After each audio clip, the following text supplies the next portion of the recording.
d'être avec nous pour ce débat du second tour des élections régionales avec les têtes de liste lozériennes. Le second tour aura lieu ce dimanche 13 décembre. Les électeurs pourront voter pour 3 listes qui sont représentées aujourd'hui dans ce studio. Autour de cette table, Jean Delescure, bonjour. Bonjour. Merci d'être avec nous. Vous êtes tête de liste en Lozère pour les Républicains UDI-MODEM.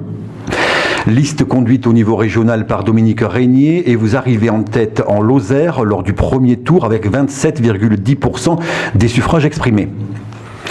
Aurélie Mayol, bonjour. Bonjour. Merci d'être avec nous. Vous êtes tête de liste en Lozère pour le PS-PRG.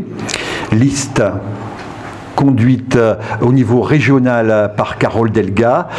Votre liste a fusionné pour ce second tour au niveau régional avec la liste de Gérard Onesta, Les Verts, Europe Écologie et le Front de Gauche. Et le Parti communiste. Et le Parti communiste. Et le mouvement Ensemble ainsi que les Occitanistes. Il y a beaucoup de logos. Et en Lozère au premier tour. Grand rassemblement. Et en Lozère, au premier tour, vous arrivez en seconde position. Vous avez obtenu 24,98% des suffrages exprimés. Tout à fait. Et enfin, Jean-François Pardigon, bonjour. Bonjour. Merci d'être avec nous, vous aussi. C'est moi qui vous remercie. Vous êtes tête de liste en Lozère pour le Front National, liste conduite au niveau régional par Louis Alliot. Et en Lozère, au premier tour, vous arrivez en 3e position avec 23,56% des suffrages exprimés. Exact. Le taux de participation était de 41,33% dimanche dernier à 17h en Lozère et de 48,32% lors des élections régionales de 2010. Donc on le voit, il y a eu une forte abstention même en Lozère. En principe, donc sur le papier, la gauche devrait conserver cette grande région Languedoc-Roussillon, Midi-Pyrénées. La liste de Gérard Onesta, on l'a dit, Europe Écologie, Les Verts, le Parti communiste pouvait se maintenir au second tour puisqu'elle a dépassé de peu les 10%. Donc elle fusionne avec le PS, le PRG, la liste conduite par Carole Delga. 3 candidats sollicitent donc les suffrages au niveau régional. Je rappelle les pourcentages au niveau régional. Donc Louis Alliot, le Front National, arrive en tête au premier tour de cette élection régionale avec 31,83% des suffrages exprimés. Carole Delga arrive en seconde position pour le PS-PRG et elle obtient 24,41%. Et enfin Dominique Régnier pour les Républicains UDI-MODEM. Il est arrivé en 3e position avec 18,84% des suffrages exprimés. Pour animer ce débat à mes côtés, Patrick Biancone donc du journal Lozère Nouvelle et moi-même. Et nous commençons par une analyse des résultats, Patrick.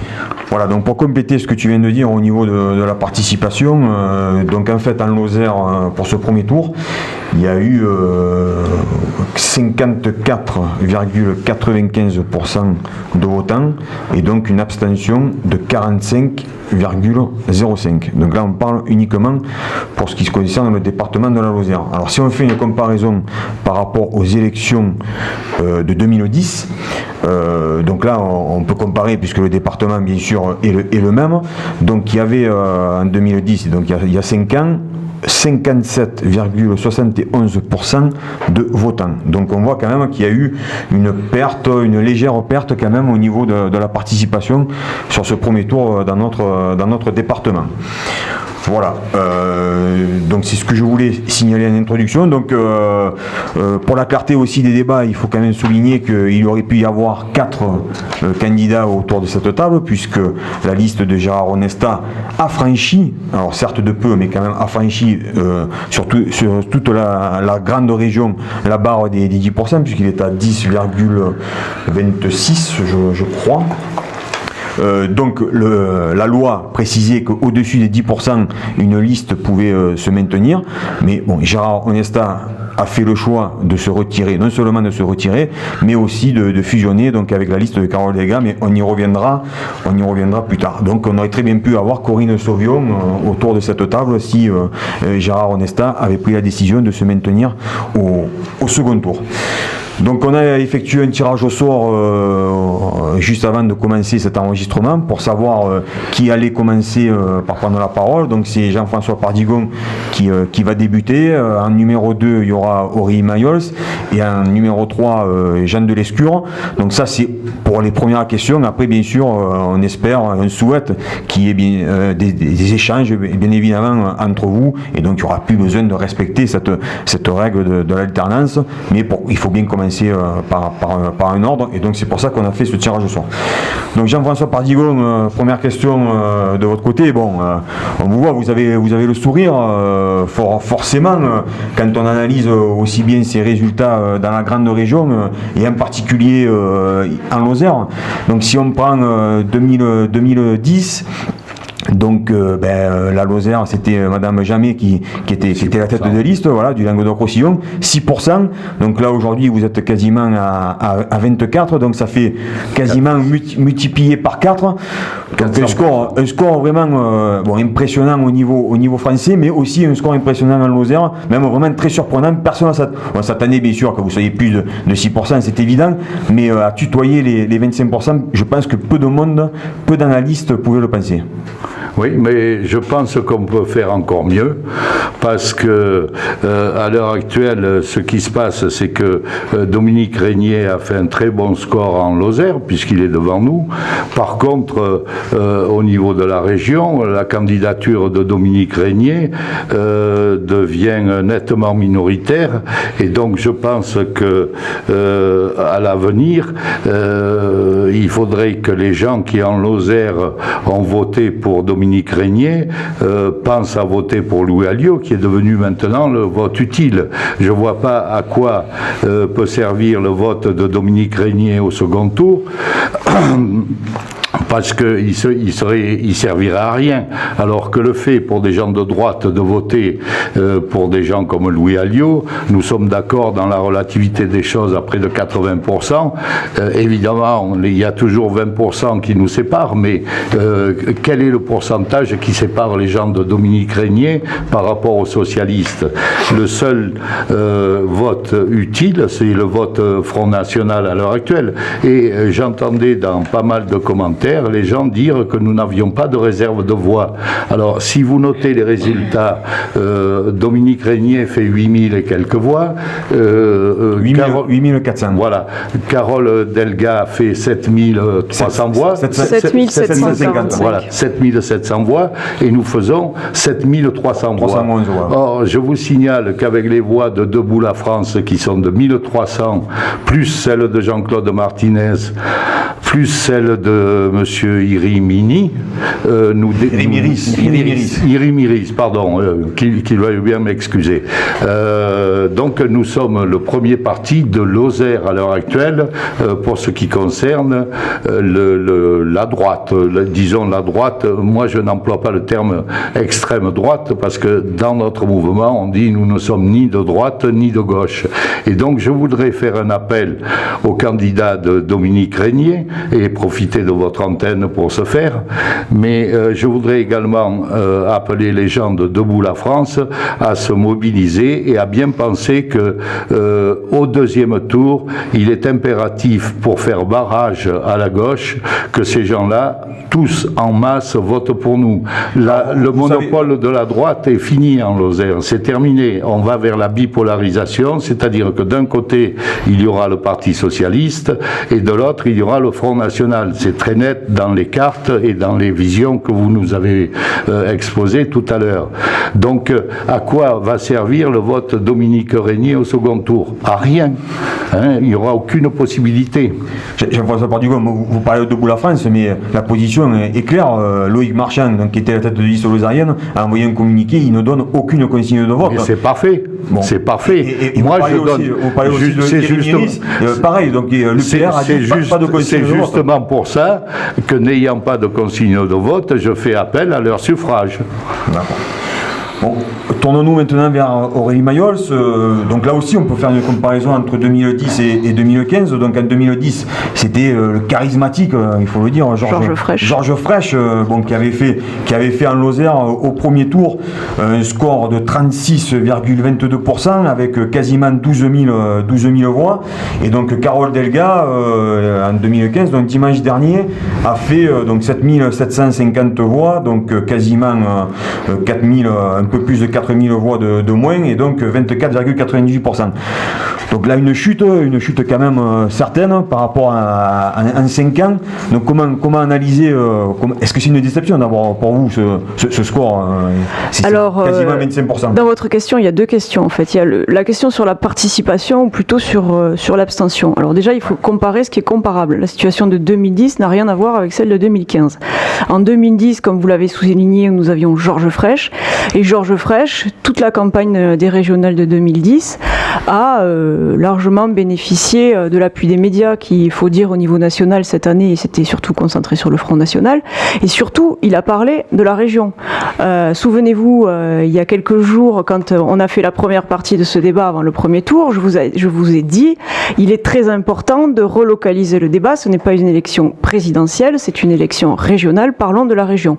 Donc je pense déjà que Georges Frêche a bénéficié de ses 30 ans de travail sur Montpellier, sur l'Hérault et sur l'ensemble de la région, et que Carole Delga, finalement, avec tout ce qui lui était reproché par notamment la droite, s'en sort bien, puisqu'elle était annoncée à 20% et elle est à 25% finalement sortie des urnes, alors que Dominique Régnier, qui était annoncé à 25%, s'en sort avec 18% au niveau de la région. Donc aucune déception, plutôt satisfaite. La gauche progressiste est solide en Lozère, puisqu'en 2010, puisque vous comparez les deux élections, nous étions sur la liste de Georges Frêche, nous avions le soutien du Parti communiste représenté à l'époque par Guy Galvier et le soutien également d'une grande partie des Verts de la région. Donc c'était déjà pas la même configuration de premier tour. Après, en Lozère... Georges Frêche était un dissident. En 2010, on s'en souvient, puisque la liste officielle du Parti socialiste, c'était Hélène Mandroux, qui était à l'époque maire de Montpellier, et donc qui avait fait en Lozère un tout petit ça doit être 4,78% au premier tour, oui, alors qu'elle incarnait la voix officielle du Parti socialiste, puisqu'on sait que Georges Frêche a été exclu, puis ceux qui l'avaient soutenu également ont été exclus un temps du Parti socialiste. Oui, apparemment Montpellier est un cas à part dans cette région. Peut-être que dans 5 ans on aura encore un candidat maire de Montpellier, je ne sais pas, dans 6 ans. Mais ce que je voulais simplement continuer sur mes propos de tout à l'heure, donc en Lozère, ce qu'on note quand même, c'est que Amande, donc préfecture, Carole Delga fait un de ses meilleurs scores dans la région, juste derrière Foix dans l'Ariège et Auch dans le Gers. Et ça, c'est dû à Alain Bertrand qui est sur votre liste ? Je pense que c'est dû à notre capacité aussi à nous rassembler, à faire des propositions, parce que je vais le redire, mais on a été la seule liste à faire concrètement campagne sur le terrain, à faire des propositions pour la ruralité, pour la Lozère. Carole Delga a commencé sa campagne à Saint-Germain-du-Teil le 13 septembre, c'était le début de sa campagne régionale. Monsieur Régnier est venu peut-être une fois et Monsieur Alliot, nous ne l'avons pas vu. Donc nous avons quand même une capacité à... Mais non, puisque tout à l'heure Monsieur Delescure vous a pas coupé puisque vous l'attaquiez. Je vous signale quand même que Louis Alliot a fait son meilleur score, un de ses meilleurs scores à Saint-Germain-du-Teil, pas plus.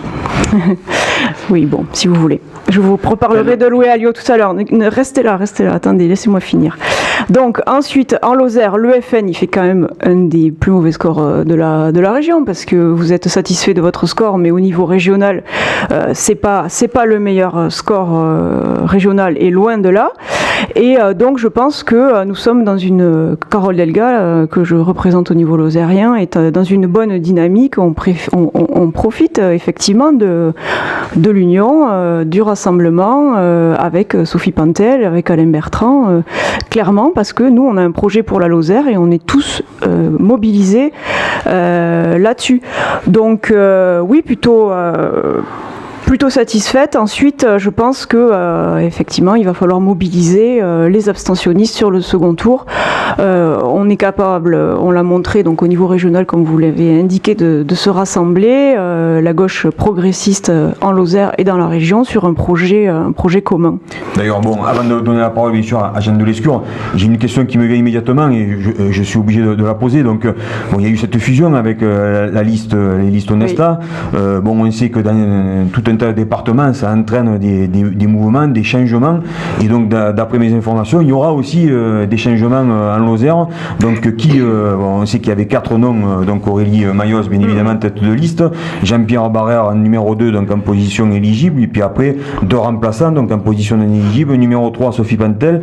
Et numéro 4, Alain Bertrand. Donc, il va y avoir des modifications. Est-ce que vous pouvez nous les dire dès à présent? Il va y avoir des modifications sur toutes nos listes dans toute la région. Donc la Lozère sera concernée, évidemment. Alors concrètement, ça mais va donner sur ce point-là, je ne change pas ma position. Je vous renvoie à vos articles de presse du mois de juillet. Au mois de juillet, j'avais déjà appelé en Lozère le Parti communiste à une fusion, enfin une liste commune de premier tour. Donc j'ai rappelé immédiatement après que Gérard Onesta ait souhaité faire une liste commune avec nous. J'ai rappelé immédiatement Serge Guessot, qui est le représentant du Parti communiste en Lozère, pour lui dire que ma proposition de libérer, enfin c'est pas le terme, mais de mettre à disposition de ce rassemblement la 2e place sur la liste était toujours évidemment valable. Donc là, les listes doivent être déposées avant 18h et donc, comme je l'ai noté tout à l'heure, nous avons un accord avec Europe Écologie Les Verts, le PC, le Parti de gauche, le Mouvement des Républicains Citoyens de Chevènement, le Front de gauche, ensemble le Parti occitaniste. Donc la seconde place en Lozère sera dévolue à un de ces mouvements politiques, vraisemblablement plutôt le PRG ou le MRC. Donc Jean-Pierre Barrère est en quelque sorte sacrifié. On sait qu'il est élu sur Marvejol, bon, il est en position éligible, donc là maintenant il ne se fera plus au second tour, donc il n'a plus aucune chance d'être élu. C'est bien ça pour que les gens, parce que c'est vrai que c'est un peu de la mécanique, mais bon, pour ceux qui vont nous écouter et nous regarder, il faut essayer d'être le plus concret possible. Donc voilà, donc Jean-Pierre Barrère va sortir de la liste et donc c'est quelqu'un d'autre dont vous ne connaissez pas encore l'identité qui va le remplacer, c'est ça?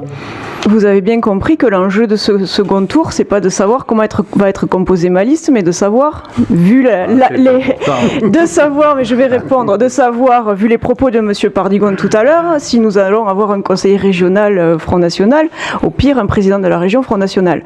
Donc Jean-Pierre Barrère n'est pas du tout sacrifié, puisqu'il continuera à nous apporter son soutien sur Marvejol. Jean-Pierre Barrère fait partie du rassemblement avec Sophie Pantel et Alain Bertrand tout à l'heure. Nous savions de toute façon que selon les scores de premier tour, nos 4 listes, nos 4 candidatures étaient potentiellement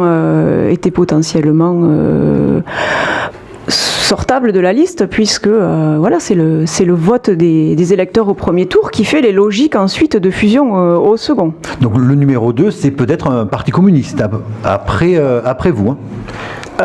Ce serait pas plutôt un parti radical de gauche ou un MRC, tout simplement pour essayer d'expliquer aux auditeurs, c'est qu'en fait ça repose sur des logiques régionales d'équilibre entre les différentes composantes. C'est une loi électorale complètement débile, dont nous avons hérité en 2004 sur proposition de Jacques Blanc, qui voulait avoir une majorité stable en 2004, pensant qu'il allait gagner. Et ce qui nous amène à avoir des candidats voyageurs un peu. Et d'ailleurs, Jacques Blanc était candidat dans le Gard en 2004, si je ne dis pas de bêtises, en 2004, et Monsieur Pardigon dans le Gard en 2010. Ayant senti la bonne affaire, il revient en Lozère, mais c'est la règle électorale régionale. En tout cas, le message est le suivant: nous sommes mobilisés pour un rassemblement, nous sommes responsables et nous sommes totalement en opposition avec avec la vision passéiste du Front National. Du département de la Lozère. Concrètement, c'est ça. Quelqu'un qui viendra. Ça, je ne le sais pas. Voilà. On s'avance. Vous avez jusqu'à ce soir. Je m'avance, mais vraisemblablement, ce sera À quelqu'un l'heure où nous parlons, qui ne sera pas issu du département de la Lozère. Voilà. Bon, venons-en quand même à Jean de Lescure. Donc là aussi, on va citer les chiffres de 2010. Donc celui qui est la tête de liste régionale, c'était à cette époque-là Raymond Couder, qui était le maire de Béziers. Donc en Lozère, c'est au premier tour, donc 29,39%. C'était 9700 voix. Donc là, Dominique Régnier en Lozère dimanche dernier a fait 27,10 et 8400 voix. Donc là aussi, il y a une perte environ de 1300 voix. Donc Jean de Lescure, là aussi, bon, vous êtes en tête, certes, mais une érosion par rapport au score d'il y a 5 ans. Alors, je vais d'abord... Monsieur Pardigon dit qu'il n'y aura plus que 2 partis politiques en Lozère. J'ai retenu ce qu'il a dit tout à l'heure. Madame Mayol dit qu'elle a été la seule à faire campagne. Alors je vais rappeler des vérités parce que quand même. Vous êtes là aussi. Eh ben oui, je suis là. Vous êtes là pour ça. Je suis là et je suis en tête au premier tour. Donc je veux le rappeler. En Lozère. Je parle de la Lozère. Mais quand je dis ça peut pas être ailleurs qu'en Lozère. Donc la droite existe encore en Lozère. Eh ben oui, la droite existe encore en Lozère. Et d'ailleurs, je veux commencer par remercier toutes les Lozériennes et les Lozériens qui nous ont fait confiance et qui nous ont apporté leur suffrage et qui nous permettent de sortir de ce premier tour en tête. Et je pense que c'est important d'être en tête au premier tour parce que ça donne quand même une certaine dynamique pour le second tour. Alors après, comment expliquer ces résultats ? Moi, je pense que l'explication, elle est assez simple. C'est quand même le constat de l'échec de la politique, Madame Mayol, que vos amis mènent au niveau du gouvernement. Je crois que les Français n'en peuvent plus de la politique qui est menée au niveau du gouvernement. Beaucoup d'impôts, beaucoup de déficits, pas beaucoup de résultats.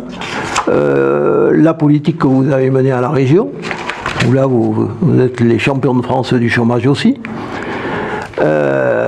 Je pense qu'il y a aussi derrière ce résultat en Lozère l'échec des gens que vous aviez sur votre liste et qui sont aux affaires. Je pense à M. Bertrand et à Mme Pantel.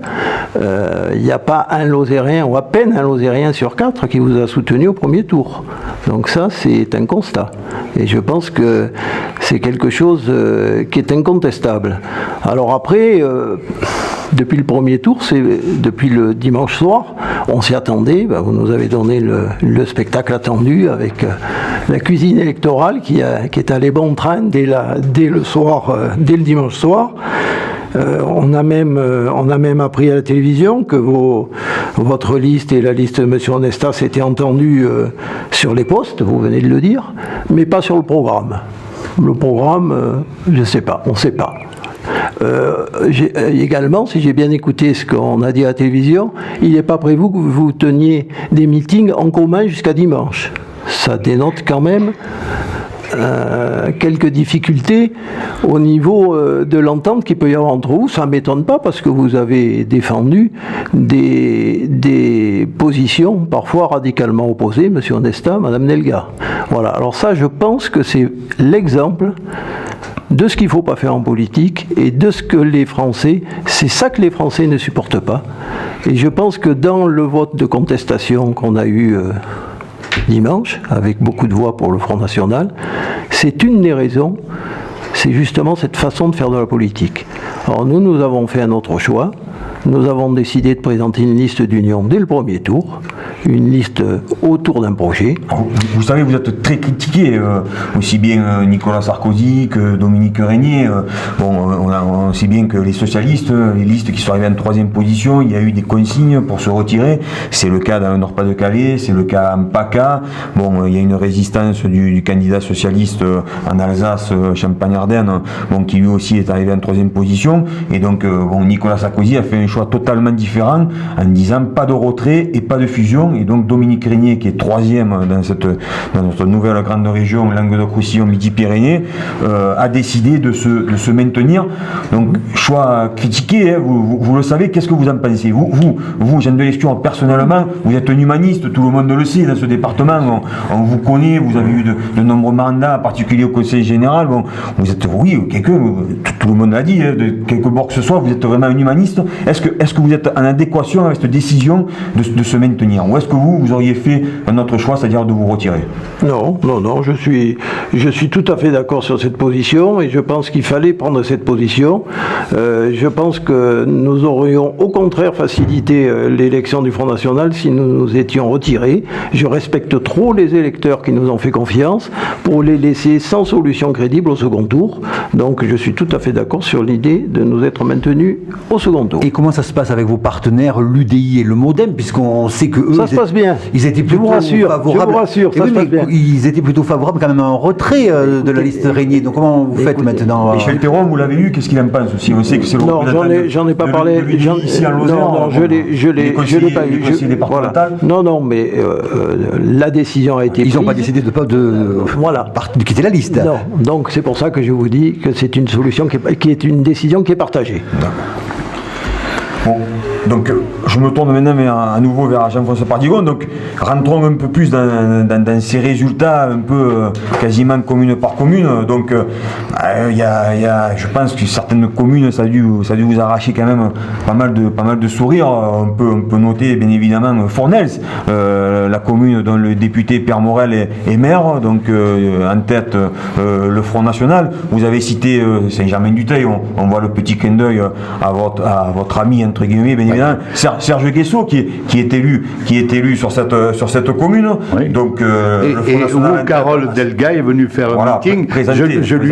S'il était encore temps, je lui aurais conseillé d'en faire partout dans toute la Lozère. Pour nous, c'était très porteur. Il y a Javol aussi, là où on sait où Alain Bertrand réside. Bon, on peut citer aussi Langogne aussi. Voilà, ça. Oui. Une des 5 plus grandes villes du département de la Lozère, avec un maire, Guy Malaval, qui avait apporté son soutien à Carole Delga, qui avait rédigé un communiqué publié dans la presse, dans lequel il indiquait tout son soutien à Carole Delga. Bon, voilà, en tout, il y a 47 communes qui ont passé en tête le Front National. Alors, c'est quoi? C'est juste des gens qui en ont marre? C'est juste la contestation? Ou il y a quand même un début d'adhésion à votre programme? D'abord, je voudrais vous dire que je ne suis pas là pour tirer sur l'ambulance Pierre Morel. Les scores parlent. Nous sommes majoritaires à Fournaine. Vous avez dit 47 communes. 47 communes. Et bien, ça veut tout simplement dire que dans les années à venir, nous aurons 47 maires. Si les maires sont logiques avec la démocratie, il faudra que nous présentions des maires dans ces 47 communes. Bien. Par ailleurs, le fait du score national en Lozère n'est pas surprenant, mais je ne sais pas si j'aurai l'occasion de parler de nos projets, parce que là, c'est tout ce que nous faisons, c'est bien, mais je pense que ce qui intéresse les Lozériens et les Lozériennes, c'est le projet que peut porter chaque candidat, puisque si Louis... Vous êtes attaqué sur votre projet, on dit le Front National, il n'y a pas de projet...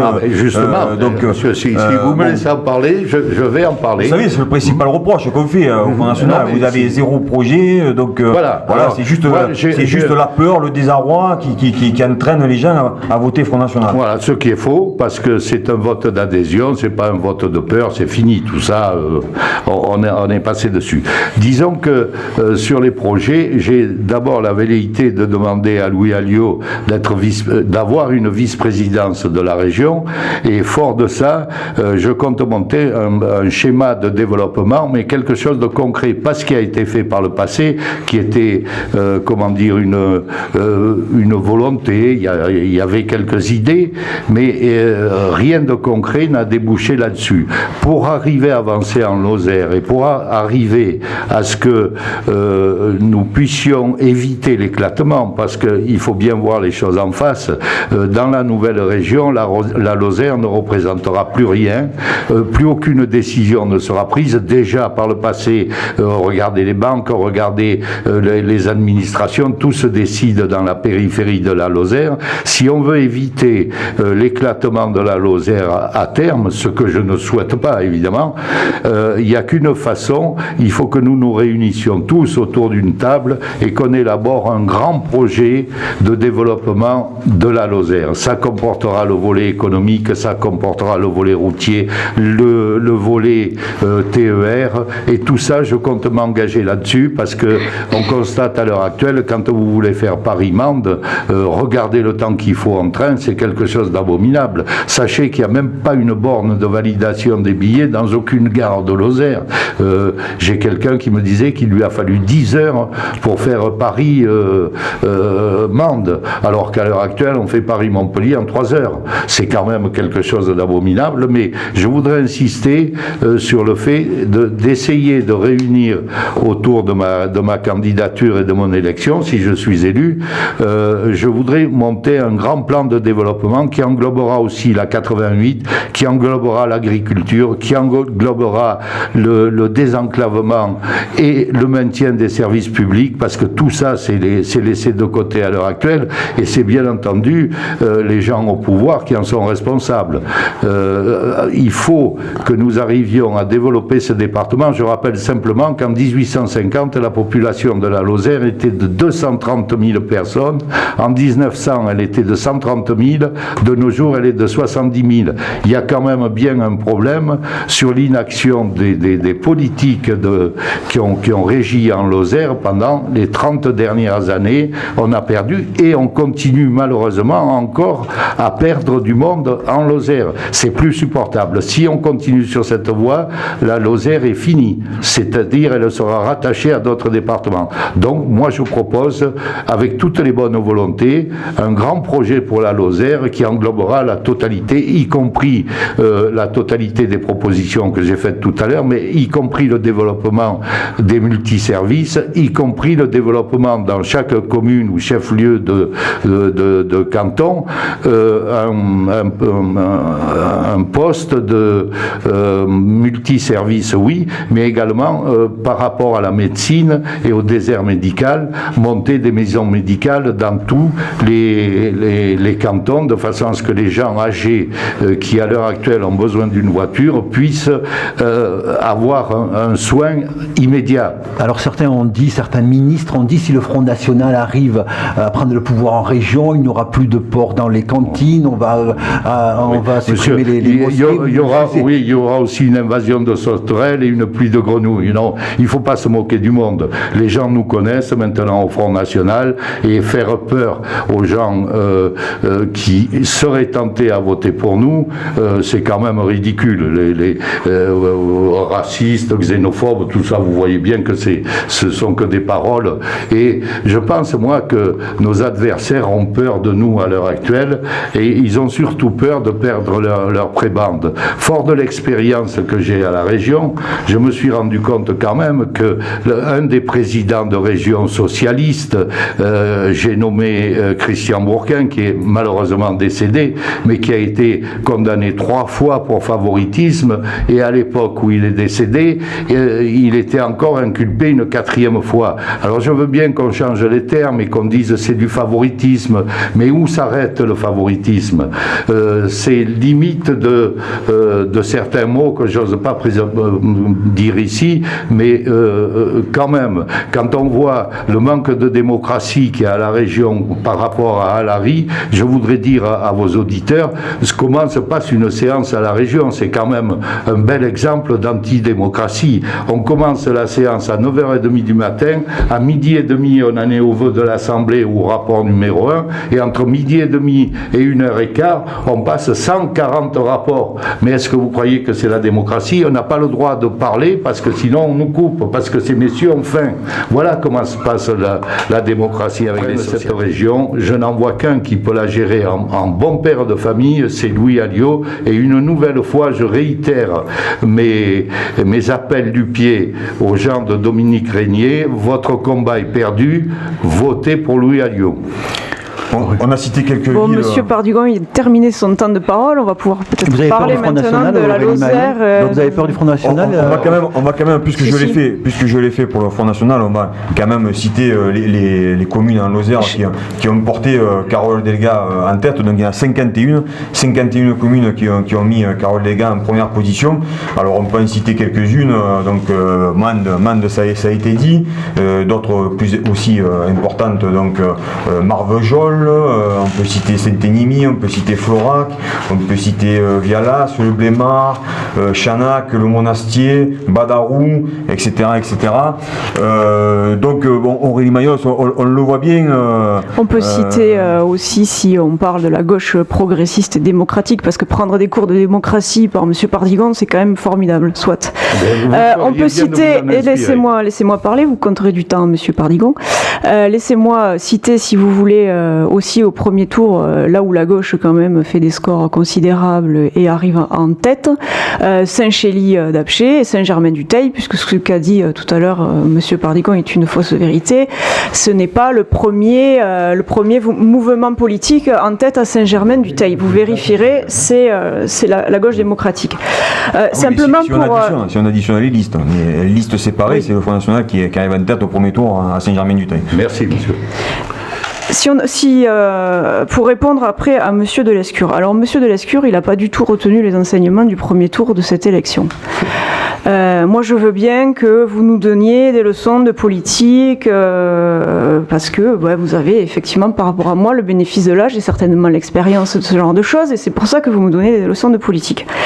Mais quand même, vous recommencez à nationaliser ce débat, comme au premier débat, vous parlez de déficit budgétaire français, donc je vais vous rappeler, comme au premier débat, que nous, aujourd'hui, la gauche en responsabilité en France, nous récupérons quand même un certain bilan de Nicolas Sarkozy, notamment sur le déficit français. Et ben oui, il faut bien faire quelque chose, il faut bien qu'on pense à l'avenir. Alors après, sur le premier tour, vous savez qu'au conseil départemental, nous avons une majorité, on va dire, plurielle, composée à la fois de socialistes, de personnes d'Union de la gauche, de personnes d'Europe Écologie des Verts et de personnes qui appartiennent au Parti communiste.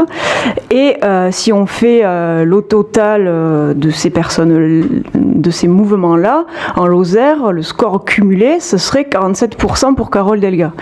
Donc, se réjouir pour cacher la défaite au niveau régional de Dominique Régnier, moi je veux bien que vous réjouissiez pour notre département, mais tout à l'heure vous me reprochiez de parler justement d'avoir négocié pendant ces 2 jours des places sur les listes, mais si c'était ce qu'on avait fait pendant 2 jours, je serais en capacité de vous dire qui est sur notre liste. Aujourd'hui, ce qu'on a fait pendant 2 jours, justement, c'est un projet commun. Je vous demande d'aller, notamment aux auditeurs, d'aller sur Internet et de regarder les déclarations vérifiables de Carole Delga et de Gérard Onesta, et ils ne parlent que de projets. Voilà. Donc, ne mentez pas aux auditeurs, parce que quand on fait de la politique de cette façon, après, forcément, ça retombe sur les partis républicains. Ensuite, pour Monsieur Pardigon, il a parlé du projet du Front National pour cette région. Mais alors, c'est magnifique, pour le département de la Lozère, c'est magnifique parce que pour cette région, vous avez un projet qui, en fait, est une accumulation de copier-coller que vous avez piqué à droite, à gauche, et avec lequel vous avez bâti votre programme. Parce que je n'ai jamais entendu Monsieur Alliot sur les ondes ou sur les télévisions annoncer un programme pour la région. Il a même annoncé que s'il n'était pas élu président de la région, il ne siégerait pas à l'Assemblée régionale. C'est dire quelle considération le Front National porte à la région et que vous n'avez pas de projet pour cette région. Alors après, vous me parlez de la Lozère. Vous dites que vous avez un projet sur la Lozère. Alors là, moi j'adore, parce que M. Alliot a fait un tract, un seul, puisque il a fait très peu campagne sur la Lozère. Et sur ce tract, donc, il est question pour une région non enracinée, machin, bon, ok. Et il veut faire la caravane des oubliés de la ruralité. Eh ben, Excusez-moi, mais il n'y a pas la Lozère. Donc c'est que le bilan de Georges Frêche, de Christian Bourquin et de Damien Alary, je suis désolé que vous avez cité tout à l'heure, est très bon pour la Luzerne que la et pour la caravane a passé ruralité. 2 jours en Lozère. Ah ben écoutez, tenez, je vais porter aux journalistes pour qu'ils puissent faire un travail d'investigation. Vous regarderez sur ce document, il n'y a pas la Lozère. Deux solutions. La caravane, je l'ai personnellement menée pendant 2 jours. Où la nous avons ouvert Lozère toute la n'a Lozère. pas été oubliée par la région Languedoc-Roussillon, c'est-à-dire que la région Languedoc-Roussillon est venue sur des projets essentiels pour notre département. La région, Georges Frêche, Christian Bourquin, c'est la DSL en Lozère. C'est le développement économique dont vous parliez tout à l'heure en faisant de grandes incantations. C'est les maisons de santé. C'est le développement économique. C'est l'aide à l'agriculture. Voilà. Donc arrêtez de faire des incantations alors que vous ne considérez en rien la Lozère. Vous êtes là parce que vous avez senti le bon filon. Voilà. Est-ce que je peux répondre? Oui, non mais d'abord oui. on va donner la parole à Excusez-moi. On va citer aussi les communes. Donc il y a 72 communes en Lozère qui ont mis Dominique Régnier en tête. Donc on peut bien sûr en citer quelques-unes: Châteauneuf-de-Randon, Aumont-Aubrac, Nasbinal, Villefort, Guillotor-de-Randon, Le Massegros, la Canourgue, Seychelles-d'Apcher, le Malzeville, Saint-Alban-sur-Limagnol, Grand-Rieu, Meillerueis, le Chastel-Nouvelle. Bon, donc voilà, 72 communes qui vous ont placé en tête. Donc on l'a bien compris, Jeanne de Lescure, aujourd'hui vous subissez un double feu, si on peut dire, donc celui du Front National et aussi celui de l'Alliance de la gauche. Donc bon, voilà. Alors j'ai deux adversaires à cette élection, ils sont là tous les deux. J'ai un peu l'impression quand même. J'ai plutôt l'impression que l'adversaire de M. de Lescure, c'est M. Pardigon. J'ai deux adversaires. Je cherche à être... Alors, vous avez des adversaires. Voilà, ça c'est sûr que j'ai deux adversaires. En 2 mots quand même pour vous répondre, Mme Mayol, je n'ai fait que rapporter ce que j'ai écouté à la télévision dimanche soir. Donc si la télévision a dit des sottises, je prends acte, mais je n'ai fait que ça. Et je pense que M. Bertrand, si j'ai bien regardé la télévision, était présent dans ces négociations. Donc, il était présent, on l'a vérifié. Voilà. Alors donc, et vous me reprochez d'aller sur le national. Alors je vais venir sur du local. Vous pourrez peut-être me reprocher de parler peut-être de choses que je connais très bien, puisque je vais parler de mon canton pour donner certains exemples. Parce que je pense, je reviens à ce que je disais tout à l'heure, je pense que la politique aujourd'hui, il faut qu'elle s'éloigne des promesses qui sont jamais tenues et des mensonges. Et je pense que les gens en ont marre d'entendre des grands discours. Vous avez quelqu'un d'ailleurs sur votre liste qui est très fort pour faire des grands discours. Je pense à M. Bertrand qui nous rabat les oreilles avec son hyper-ruralité, mais on ne voit jamais rien venir. Alors moi, ce que j'ai vu venir, qui est actuellement mis en place à Florac et qui a un très bon bilan, vous en parlerez avec M. Huguet. Voilà, j'ai été témoin de ce discours de l'hyper-ruralité quand M. Hollande est venu cet été à Villefort. Donc j'étais là. Mais vous y étiez. Voilà. J'y étais aussi, vous y étiez. Qu'est-ce qui s'est passé ce jour-là? Je prends un exemple. On a alerté M. Hollande sur la fermeture de la perception à Villefort. M. Hollande nous a dit qu'il s'en occupait et qu'il ne fallait pas s'inquiéter. Résultat des courses, j'ai l'arrêté de fermeture de la perception de Villefort sur mon bureau depuis avant-hier. Pour le train, ça a marché. Attendez. Moi, je vais en parler de la fermeture. Après, nous sommes en train de subir la fermeture des UTCG. Alors, c'est les anciennes subdivisions de l'équipement qui sont passées au département, la DDE, en transfert au département. J'ai été à ce moment-là chargé des routes au département, donc j'ai suivi ça de près. Et on avait pris la décision de garder les implantations des subdis de la DDE telles qu'elles existaient sur le territoire, dans un souci d'aménagement du territoire. Qu'est-ce que fait Mme Pantel aujourd'hui? Après avoir fait des grands discours sur le maintien des services publics pendant toute la campagne des départementales, elle est en train de supprimer l'UTCG de Villefort, elle est en train de supprimer l'UTCG de Châteauneuf, de Saint-Énimie. Pourquoi? Pour faire des regroupements sur les bourgs-centres plus importants. C'est exactement ce qu'il ne faut pas faire.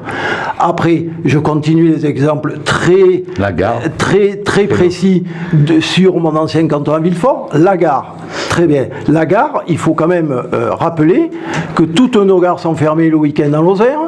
La région ne s'est pas opposée à ces fermetures. La gare de Villefort a été fermée pendant quelques mois complètement. C'est vrai qu'aujourd'hui, elle est réouverte, mais bon, je vous donne rendez-vous dans quelques mois, je suis tout sauf naïf. Parce qu'aujourd'hui, qu'est-ce qu'on nous a proposé à Villefort? C'est mieux que rien, c'est mieux que rien. Mais on nous propose une ouverture de 6h à 10h du matin de la gare de Villefort. Il y a d'ailleurs un bon laps de temps dans cette tranche horaire où il ne passe pas de train, sur une expérimentation de 18 mois. Donc, moi, je connais la fin de l'histoire. J'en suis à peu près certain. Donc, voilà des exemples très concrets de ce qui se passe sur le terrain aujourd'hui en Lozère et qui est exactement l'inverse des grands discours que vous Si vous me permettez 10 secondes, non, la prochaine fois où M. Hollande viendra à Villefort, il va vous promettre que Villefort va devenir le centre du monde, si vous y croyez. Non, mais le programme de Louis Alliot pour la région. J'ai passé l'âge de croire aux promesses insensées. Voilà.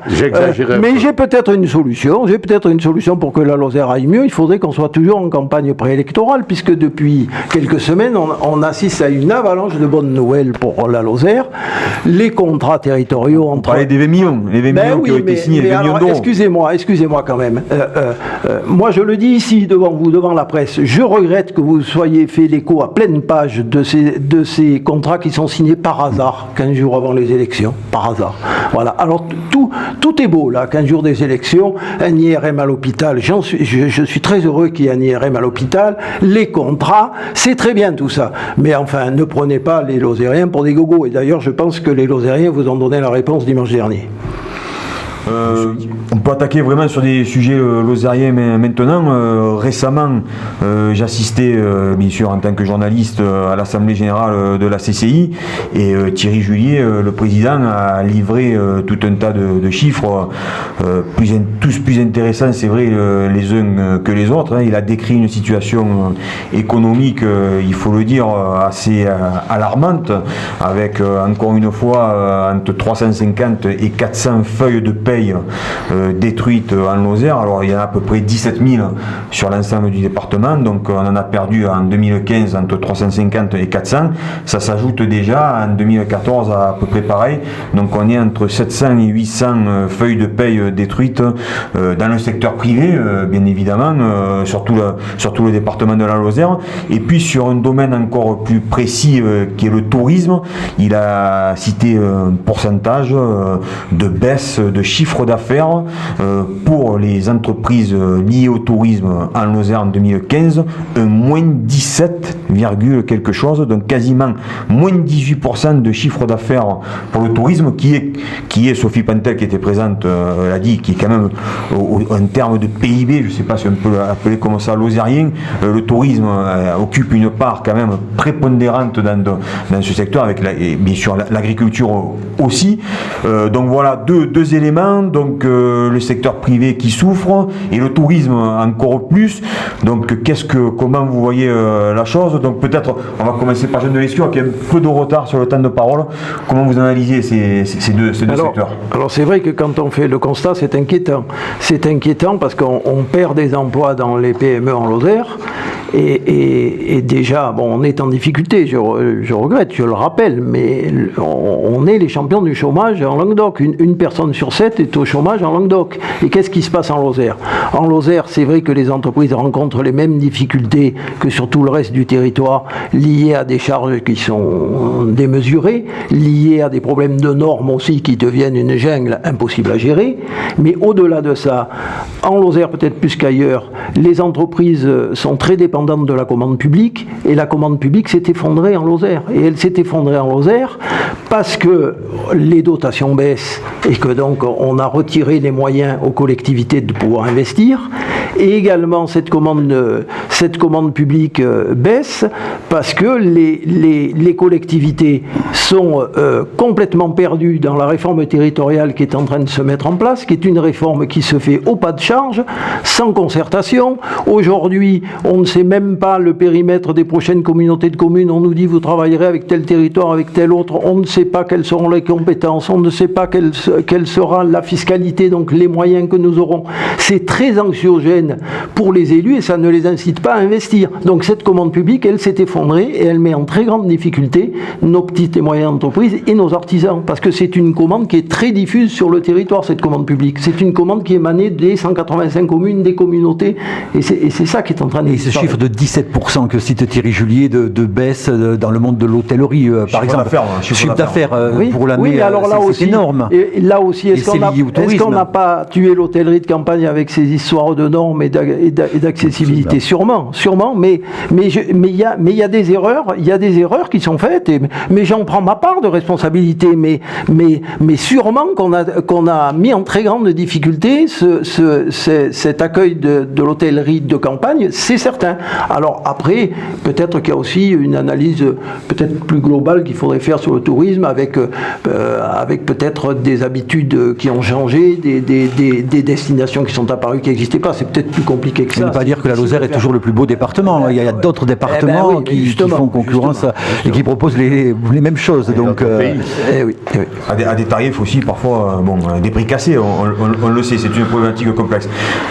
Oui, mais non, mais je voulais parler en même temps, rebondir et essayer de dire ce qu'il faudrait faire.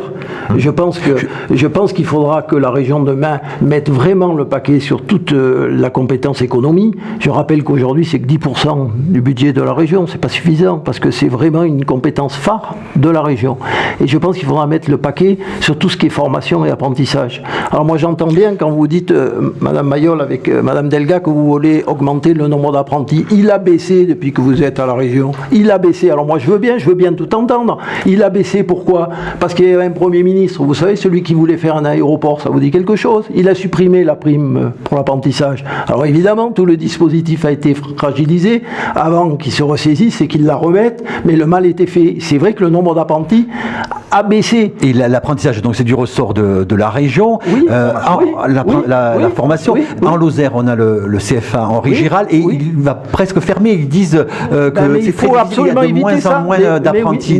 Mais c'est peut-être qu'il faut prendre le problème plus en amont, et c'est au niveau de l'école qu'il faut déjà tisser les liens et tirer les ponts entre le monde de l'entreprise et les établissements scolaires. Je pense qu'au niveau des lycées, par exemple, il faut organiser justement cette rencontre entre le monde de l'entreprise et les établissements scolaires pour inciter les jeunes à choisir l'apprentissage, et parallèlement, il faut également inciter les entreprises à prendre des apprentis en les épaulant, en leur donnant des aides pour les inciter à le faire.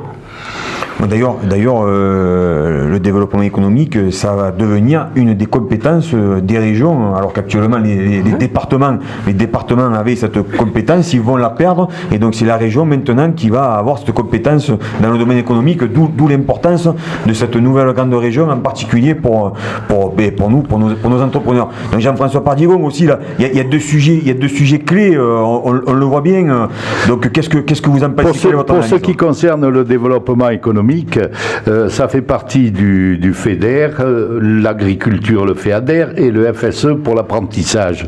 Je voudrais quand même rappeler à vos auditeurs que la France est déficitaire de près de 9 milliards d'euros par rapport à l'Europe, ce qui est quand même catastrophique, parce que si nous pouvions récupérer avec le programme de Marine Le Pen, de Louis Alliot, je parle à l'échelle nationale, là, bien entendu, nous pourrions quand même favoriser le développement économique. D'autre part, il faut quand même avoir bonne mémoire, et je suis pratiquement d'accord avec tout ce que vient de dire monsieur Delescure. Le problème, c'est qu'il y a près de 15 ans que je me bats en Lozère pour avoir une défiscalisation, et tout ça fait partie du projet global dont je vous parlais tout à l'heure, c'est-à-dire un schéma directeur pour la Lozère. La partie défiscalisation pour attirer des entreprises, monsieur Delescure l'a dit, qu'est-ce qui pénalise pénalise la Lozère? Qu'est-ce qui pénalise le tourisme? Qu'est-ce qui pénalise l'apprentissage? C'est les charges et les normes qui pèsent sur les entreprises à l'heure actuelle. Comment voulez-vous attirer une entreprise? Je vous cite l'exemple du tourisme. Est-ce que vous savez que dans les gorges du Tarn, il n'y a pas un seul établissement hôtelier qui peut recevoir un bus? Comment voulez-vous que les caristes puissent venir en Lozère? Vous savez comment ça se passe? Ils finissent tous leur parcours à Millau, dans le département voisin. Alors, dans le schéma directeur dont je vous parlais tout à l'heure, moi je préconise à nouveau une forme de défiscalisation de façon à attirer les entreprises en Lozère. Mais c'est une infime partie de ce que nous pourrions faire. Il faut absolument qu'on ait une direction pour le département de la Lozère. Si ce n'est pas ça, la Lozère est finie à terme et dans peu de temps. Regardez à quelle vitesse les choses se précipitent. Tout à l'heure, vous disiez, on a perdu 800 emplois. Alors, il y a deux choses là-dessus. Quand on perd 800 emplois en Lozère, les statistiques, le chiffre de la CCI est très intéressant. Les statistiques disent que le chômage en Lozère est faible. C'est vrai. On parle des chiffres du chômage. Mais pourquoi il est faible? Parce que les jeunes s'en vont, tout simplement. C'est pour ça qu'il est faible. Par contre, quand on dit que la CCI a annoncé 800 pertes d'emplois, où sont les solutions des socialistes? Jamais quelqu'un a demandé à ce qu'on défiscalise le département. Bien au contraire. Il n'y a qu'à regarder les communes gérées par les socialistes. Ce sont tous des pharaons. Ils ont tous des grandes idées qui coûtent des fortunes. Voilà ce qu'il faut combattre. Voilà pourquoi il faut que les gens de M. Régnier viennent voter pour le Front National. Alors Aurélie Mayol, sur tous ces sujets, donc la situation économique, le tourisme et puis aussi l'apprentissage, parce que c'est vrai que la Chambre de métier ne cache pas les chiffres et donc au niveau de ce CFA demande, on est à même pas 300 apprentis, alors des fois c'est un peu au-dessus, ça dépend qui on compte là-dedans, et je me souviens des paroles du préfet Guillaume Lambert qui disait le CFA demande c'est 400 apprentis ou sinon c'est plus possible, et donc là on est même pas à 300, donc tout ça pose aussi question pour le futur et de nos entreprises et cette vie économique dans ce département. Donc d'abord sur la situation économique du département, effectivement la Lozère subit la crise mondiale comme tous les autres départements. Quant au bilan que vous évoquiez tout à l'heure sur le tourisme, il me semble quand même qu'on paye 20 ans d'inaction sur ce thème-là de l'ancienne majorité départementale en Lozère. Donc moi je veux bien qu'on parle de politique nationale, que depuis tout à l'heure M. Delescure n'a absolument pas parlé de son projet pour la région. Je pense qu'il va certainement le faire. Mais pour créer dans les emplois en Lozère, je pense que je l'ai dit déjà au dernier débat, il y a deux secteurs qui sont majeurs et sur lesquels il faut vraiment agir. C'est le tourisme et l'agroalimentaire. Donc sur le tourisme, effectivement, il faut mener une action forte à la fois de promotion de nos destinations et d'investissement pour aider justement cette hôtellerie rurale. En Lozère, on ne fera pas des grands sites d'accueil, on ne fera pas des club med. Mais par contre, on a un savoir-faire et on a une hôtellerie qui convient à un tourisme familial. Est-ce que le comité départemental du tourisme est un bon outil justement pour ça? Alors le comité départemental du tourisme, son rôle... Vous allez me dire, c'est pas de votre ressort de la région, mais bon... Non, mais c'est le ressort du département. Mais son rôle majeur, c'est déjà de vendre la Lozère. Donc en ce moment, vous l'avez noté dans vos éditions, Sophie Pantel est en train de faire une étude de positionnement de notre département. Le rôle de la région, c'est aussi de savoir vendre la Lozère au national et à l'international. C'est un travail qui, pour l'instant, au niveau du département, n'a jamais été fait. Chaque élu tiré dans son coin pour faire à la promotion de son canton dans des logiques de politique territoriale. Donc, reconnaissons au moins à Sophie Pantel, Monsieur Delescure, le fait d'avoir arrêté cette façon de faire de la politique. Sur l'économie, On peut faire des incantations en disant il faut créer des emplois, c'est ma priorité, mais concrètement pour créer des emplois, il faut mettre en place des politiques, il faut réussir des projets indispensables pour la Lozère et sur lesquels la droite n'a pas abouti. Enfin, la RN 88 quand même, alors j'ai entendu ce que vous avez dit tout à l'heure sur le CPER, mais ce CPER, il contient quand même des choses importantes. Il contient des investissements sur la voirie d'intérêt régional, donc à vocation économique et touristique. Il contient un engagement sur la RN 88. Alors on commence par Mende et par les études pour le contournement de Langogne, mais il faut bien commencer un jour, donc je suis contente que ça soit de voir ses débuts. Sur le numérique, il y a 5 millions d'euros. Sur l'aide aux entreprises, par exemple, dans le dernier CPER, il y a une aide à une entreprise qui va s'implanter, une entreprise venue de l'extérieur, qui va s'implanter sur la communauté de communes de la Canourgue. Pour réussir le développement économique, il faut aussi qu'on ait tout un environnement, qu'on ait le téléphone, qu'on ait des maisons de santé, et effectivement qu'on conserve notre qualité d'enseignement. Donc la région a déjà investi dans les lycées 30 millions d'euros lors du dernier mandat. Le CFA dont vous parliez tout à l'heure a fait aussi l'objet de beaucoup d'investissements de la part de la région. Nous avons en responsabilité les formations professionnelles et nous avons commandé déjà des formations au CFA de Mende. Nous soutenons le CFA de Mende et nous devons travailler avec lui à aller encore plus loin parce que c'est la problématique de la région, mais c'est aussi la problématique des entreprises et il faut que les Lozériens, chefs d'entreprise, se saisissent de ce point-là. Il y avait ce programme que le Conseil général, quand vous y étiez dans la majorité, a lancé, c'est Lozère Nouvelle Vie. Alors, dans la Lozère Nouvelle de vendredi dernier, on a publié certains chiffres qui ont provoqué, un petit tsunami. Bon, je sais pas, j'exagère peut-être un peu, mais en fait, ça a provoqué des réactions. Donc, on parle de plus d'1 million d'euros consacrés à ce programme Lozère Nouvelle Vie. Alors, c'est pour accueillir les nouvelles populations. Alors, 1 million d'euros dans le contexte économique, avec un budget, on sait que c'est compliqué pour la Lozère. C'est une réflexion qui était partie d'une présentation par l'INSEE de l'évolution de la population. Sophie Martel voulait le stopper, mais elle m'a dit je ne peux pas. Oui, mais moi je remarque que c'est un des nombreux programmes qu'on avait mis en place et que le conseil départemental est en train de poursuivre. Parce que justement, c'est lancé, on ne peut pas l'arrêter. Attendez. Non, il faut être sérieux. L'INSEE donc était venu nous faire une présentation, vous étiez sûrement à l'époque, et il ressortait de cette analyse que c'est certain, il faut qu'on arrive absolument en Lozère à avoir un rebond démographique pour arriver à une population rapidement de l'ordre de 100 000 habitants, sinon tout est très compliqué quand on a une démographie qui est aussi faible que celle que nous avons aujourd'hui. Donc c'était dans cette idée-là que nous avions lancé ça. On avait déjà fait un schéma du tourisme en Lozère, quoi que disent... un schéma.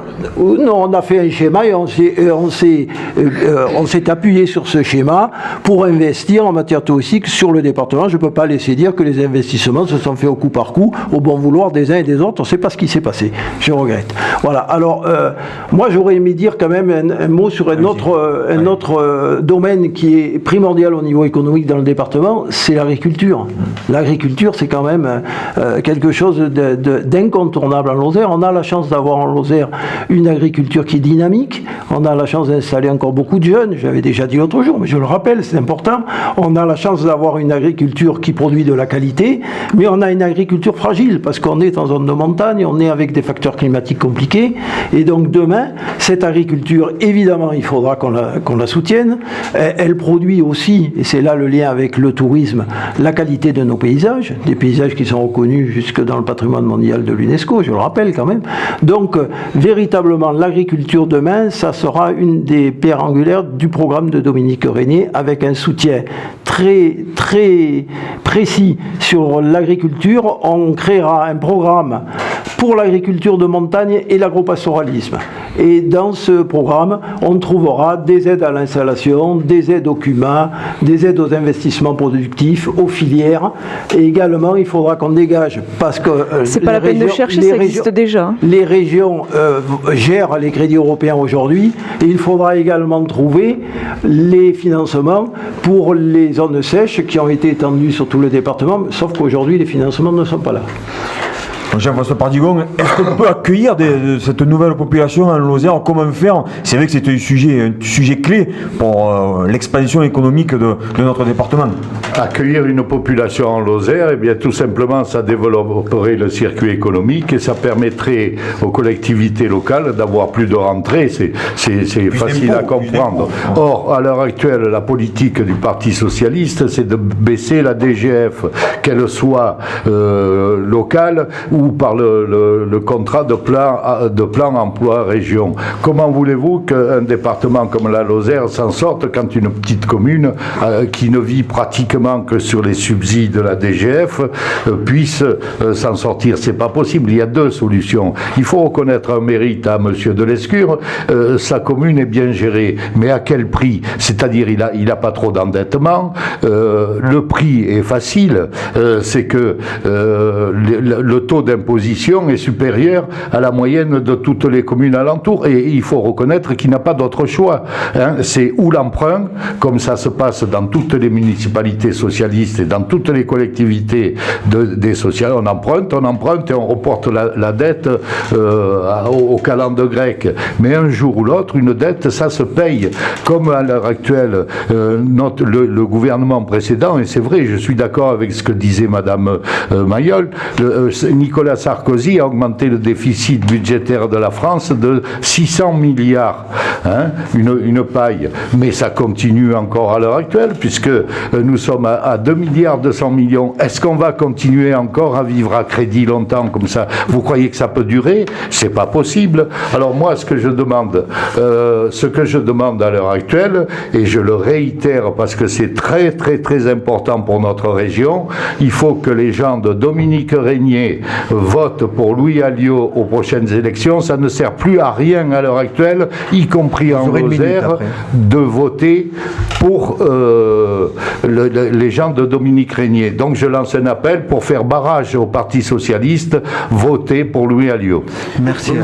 On arrive au terme de ce débat, donc au temps imparti de 15 minutes. Alors bon, voilà, ça se joue à quelques secondes près. On verra si le CSA nous fait des remontrances, mais je pense qu'il a d'autres chats à fouetter que nous.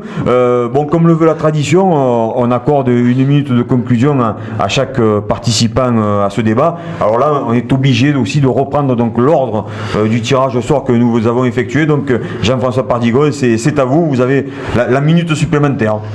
Bon, alors je voudrais d'abord dire et remercier tous les électeurs, les 7300 personnes qui ont voté pour nous en Lozère. Et je voudrais signaler aussi que une fois Louis Alliot élu, nous serons très attentifs aux dépenses inutiles.